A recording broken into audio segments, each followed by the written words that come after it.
এই গরমে যখনই কেউ আমার বাসায় আসে এই কথাটা তো আমি প্রায় শুনি যে আপু আপনার বাসা এত ঠান্ডা কিভাবে।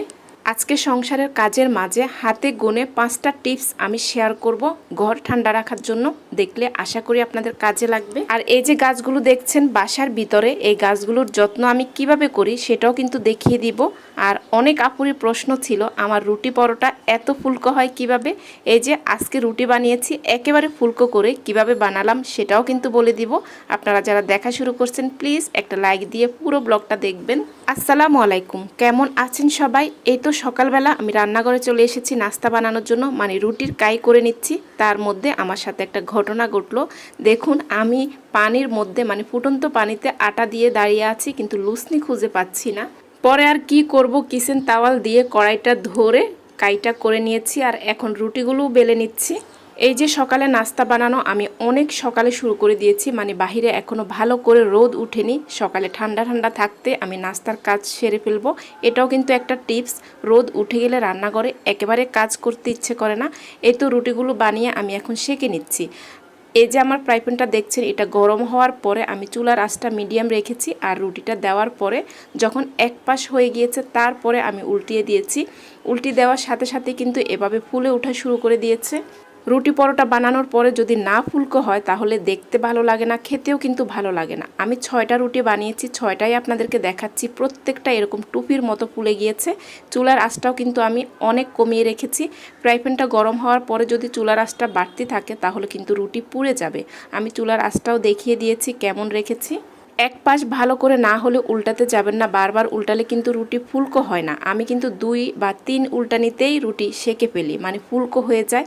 আর এই তো রুটি হয়ে গিয়েছে। এখন ডিম পোস্ট, আগের দিনের কিছু ভাজি সবজি ছিল ওগুলা দিয়ে আমরা নাস্তাটা করে নিচ্ছি।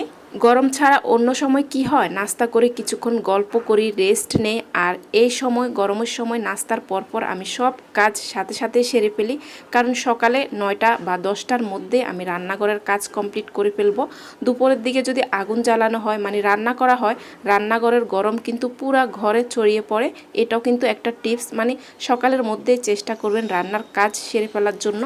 এই যে প্লেট বাটিগুলো ধোয়ার পরে আমি কিন্তু রান্নার কাজ শুরু করে দিয়েছি। রান্নাও শেষ, তবে আজকে আর রান্নার কাজ শেয়ার করলাম না, পরবর্তী ব্লগে শেয়ার করব। এদিক দিয়ে আমার যত ইনডোর প্ল্যান্ট আছে সবগুলো এভাবে বাথরুমে নিয়ে ঝর্ণা ছাড়িয়ে দিয়ে কিছুক্ষণ দাঁড়িয়েছিলাম। আর দেখুন 10:30টার থেকে একটু দেরি হয়েছে, এর মধ্যে আমার রান্না বান্না সব কাজ শেষ। এখন আমি গোছ গাছের কাজ করব। গরম ছাড়া অন্য সময় আমি গোছ গাছের সব কাজ শেষ করে তারপরে রান্না করতে যাই। আর এখন সকালের মধ্যে রান্না শেষ করে তারপরে এই কাজগুলো আমি করি। আর দ্বিতীয় নাম্বার টিপস হচ্ছে গরমের মধ্যে চেষ্টা করি আমি সাদা কালার, একেবারে হালকা কালার সব কিছু ব্যবহার করার জন্য। এমনিতে সাদা কালার আমার কাছে খুবই ভালো লাগে। আর গরমে একেবারে সব সময় সাদা কালারের বেড কভার, মানে একেবারে সাদা সব কিছু ব্যবহার করার চেষ্টা করি। এতে করে আমার মনে হয় চোখের যে একটা শান্তি, সেজন্য অনেক ঠান্ডা লাগে। আপনারা ট্রাই করে দেখবেন, উপকার পাবেন। তৃতীয় নাম্বার টিপস হচ্ছে ঘর বা যাই কিছু আছে সব কিছু অনেক বেশি পরিষ্কার পরিচ্ছন্ন রাখার চেষ্টা করি। যত বেশি পরিষ্কার থাকে তত বেশি আমার কাছে মনে হয় শরীর এবং মন শান্তি লাগে, এতে করে গরমও কম লাগে। এগুলো একান্তই আমার নিজস্ব মতামত, আমি জানি না আপনাদের সাথে মিলবে কি না, তবে আমার কাছে এরকম করে ভালোই লাগে। এই তো আমি এই বেডটা ভালো করে গুছিয়ে নিয়েছি। আর 4 নাম্বার একটা টিপস হচ্ছে ঘরে প্রচুর গাছ রাখা। আমি কিন্তু সবসময় ঘরে গাছ রাখি, তবে এই গরমের মধ্যে গাছ আরও বাড়িয়ে দিয়েছি। প্রত্যেকটা কর্নারে এভাবে আমি গাছ রেখে দিয়েছি, তবে যে জায়গায় আলো বাতাস আছে ওই জায়গায় বেশি গাছ রাখছি, তাহলে গাছগুলো ভালো থাকে। আর প্রতিদিন এই গাছগুলো স্প্রে করে দিব। 1 সপ্তাহ পর 1 ঘন্টার জন্য বারান্দায় রাখবো, তারপরে ওই যে ঝর্ণা ছেড়ে ওভাবে পানিতেও ভিজিয়ে রাখবো। এটা হচ্ছে আরও একটা টিপস। অবশ্যই গরমে ঘরে গাছ রাখার চেষ্টা করবেন, গাছ রাখলে ঘর অনেক ঠান্ডা থাকে। এই যে গরম আসার সাথে সাথে জিদনির পড়ার টেবিলটা কিন্তু ও সাদা থিমের করে নিয়েছে, যেটা আমি প্রতি বছর ওকে বলে দিতাম, এবার সে নিজেই করে নিয়েছে। ওখানেও কিন্তু ছোট্ট একটা গাছ রাখতে ভুলিনি। 5 নাম্বার টিপস হচ্ছে ঘর থেকে প্রয়োজনীয় জিনিস ছাড়া বাড়তি কোনো জিনিস না রাখা। আমি চেষ্টা করি একেবারে জিনিস কম রাখার জন্য, মানে ঘরটা হালকা করে রাখার জন্য।